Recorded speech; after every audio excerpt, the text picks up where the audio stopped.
ആഗോള കത്തോലിക്ക സഭയുടെ തലവനായിരുന്ന ഫ്രാൻസിസ് മാർപ്പാപ്പ 2025 ഏപ്രിൽ 21 സെൻട്രൽ യൂറോപ്യൻ സമയം രാവിലെ 7:35 വത്തിക്കാനിലെ വസതിയിൽ വെച്ച് സ്വർഗീയ ഭവനത്തിലേക്ക് യാത്രയായി.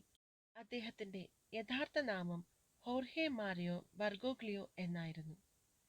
അർജന്റീനയിലെ ബോയ്നസ് എയറസ് എന്ന സ്ഥലത്ത് 1936 ഡിസംബർ 17 മാരിയോ ബർഗോഗ്ലിയോയുടെയും റജീന ബർഗോഗ്ലിയോയുടെയും മകനായി ജനിച്ചു.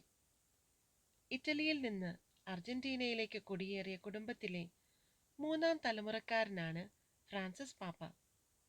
2013 മാർച്ച് 13 അദ്ദേഹം കത്തോലിക്ക സഭയുടെ 266ാമത് മാർപ്പാപ്പയായി തിരഞ്ഞെടുക്കപ്പെട്ടത്.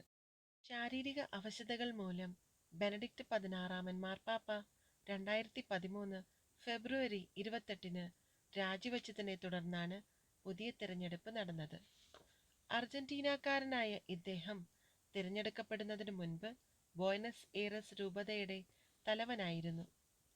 ഔദ്യോഗിക വസതി ഉപേക്ഷിച്ച് നഗരപ്രാന്തത്തിലെ ചെറിയ അപ്പാർട്ട്മെന്റിലായിരുന്നു ജീവിതം. പൊതുഗതാഗത സംവിധാനങ്ങളിൽ മാത്രമായിരുന്നു യാത്രകൾ, ഫ്ലൈറ്റിൽ എക്കണോമിക് ക്ലാസ്സിലും. 1282 വർഷങ്ങൾക്ക് ശേഷം യൂറോപ്പിന് പുറത്തുനിന്നുള്ള മാർപ്പാപ്പ എന്ന പദവി ഫ്രാൻസിസ് പാപ്പയ്ക്കുള്ളതാണ്. ലാറ്റിൻ അമേരിക്കയിൽ നിന്ന് ആദ്യമായി പാപ്പയാകുന്നതും ഇദ്ദേഹമാണ്.